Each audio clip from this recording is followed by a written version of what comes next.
प्रश्न क्रमांक 2 कक्षा 10 प्रश्नावली 1.1 दर्शाइए कि कोई भी धनात्मक विषम पूर्णांक 6q+1, 6q+3 या 6q+5 के रूप का होता है जहां q कोई पूर्णांक है ना।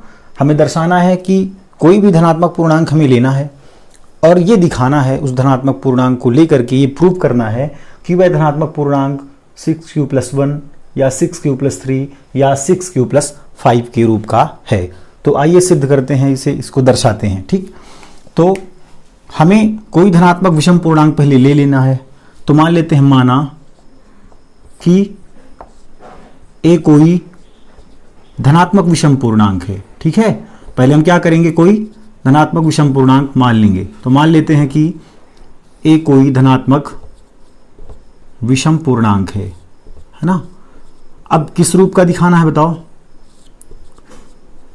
अब दिखाना है हमें किस रूप का? 6q+1, 6q+3 या 6q+1 के रूप का हमें दर्शाना है। तो हमें दर्शाना है, लिखेंगे हमें दर्शाना है कि है ना। अब हमने क्या एक यूक्लिड विभाजन प्रमेय का हमने पढ़ चुका है, उसमें है a = bq+r। ठीक है, यही फार्मूला है यूक्लिड विभाजन प्रमेयिका का। तो हमें ये इस फॉर्म पे दिख रहा है, जो 6q+1 है, 6q+3 है और 6q+5 है ना। वह हमें यूक्लिड विभाजन के अनुसार दिखाई दे रहा है ना। तो अपन मान सकते हैं कि हमें दर्शाना जो कि a के बराबर है, तो हम इसको भी a के बराबर मान सकते हैं इसे।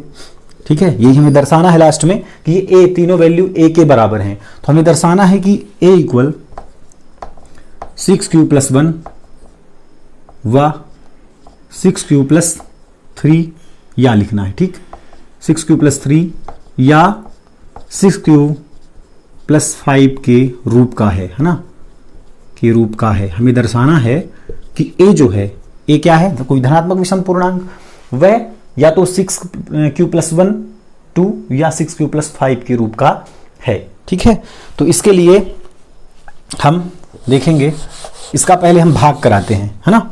अब हमने देखा कि जब हम यूक्लिड विभाजन प्रमेय पढ़ते हैं a = bq+r, जहां पे a भाज्य होता है जो कि सबसे बड़ी संख्या होती है ना, और b क्या होता है, भाजक होता है जिससे हम भाग कराते हैं भाजक का। तो यहां पे देखते हैं कि a = bq+r, तो b की वैल्यू हमें क्या दिख रही है बताओ?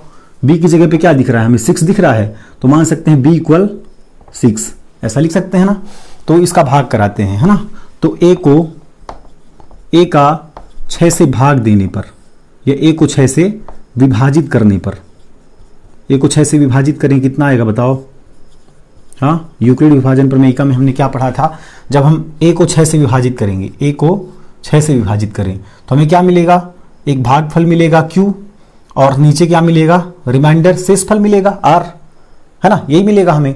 तो a को 6 से विभाजित किया हमने, तो a को 6 से विभाजित करने पर हमें r की वैल्यू मिल रही है ना, r की वैल्यू मिल रही है। r की वैल्यू कैसी होगी? हमेशा भाजक से छोटी होगी, भाजक से हमेशा छोटी होगी। मतलब किससे छोटी होगी?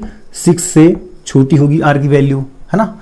लेकिन 0 के बराबर, 0 से बड़ी या बराबर होगी, है ना। r की वैल्यू 6 से छोटी होगी और 0 से बड़ी या बराबर होगी। तो r की वैल्यू हम क्या रिप्रेजेंट कर सकते हैं? r = 6 से छोटी और 0 या 0 के बराबर भी लेंगे तो 0 हो जाएगा, और 6 से छोटी 1, 2, 3, 4 एंड 5।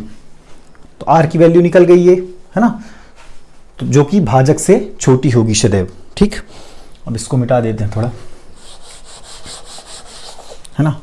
अब हम देखेंगे क्या कि a क्या है, a कोई धनात्मक विषम पूर्णांक है। एक ऐसा पूर्णांक है, कोई धनात्मक विषम पूर्णांक। तो लिखेंगे कि चूंकि a कोई धनात्मक विषम पूर्णांक है, कोई धनात्मक विषम पूर्णांक है ना। जब a कोई धनात्मक विषम पूर्णांक है तो शेषफल भी कैसा निकलेगा? तो शेषफल भी विषम पूर्णांक ही होगा। ठीक है, तो इसलिए r भी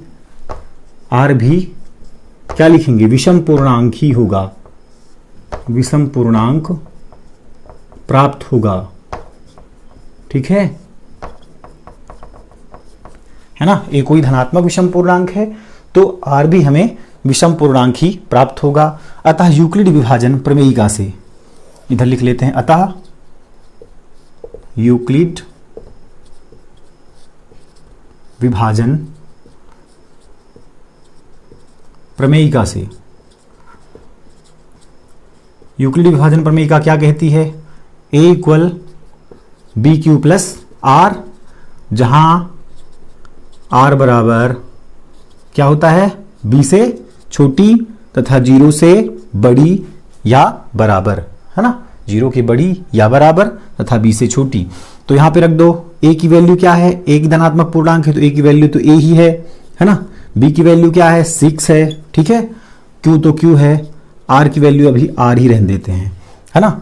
अब हमने लिखा कि ए कोई धनात्मक विषम पूर्णांक है तो आर भी विषम पूर्णांक प्राप्त होगा।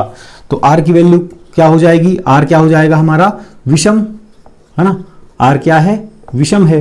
तो जब आर विषम है तो विषम में क्या होगा 1, 3 एंड 5, 6 से छोटी 3 ही वैल्यू प्राप्त होगी हमें, 1, 3 और 5, है ना। तो इसको लिख देते हैं,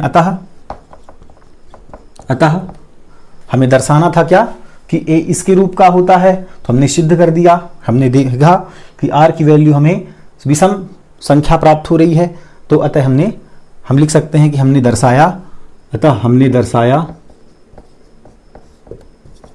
है ना, क्या कि a इक्वल 6q प्लस 1 या 6q प्लस 3 या 6q प्लस 5, है ना।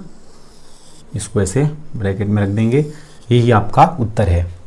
ठीक है, तो बात समझ आ गई, है ना। कोई पहले धनात्मक विषम पूर्णांक ले लेते हैं। अब ये धनात्मक विषम पूर्णांक हमने लिया तो हम देखेंगे इस धनात्मक विषम पूर्णांक को हमें इसके रूप में दर्शाना है, तो हम पहले लिख देंगे कि हमें दर्शाना है इस रूप में।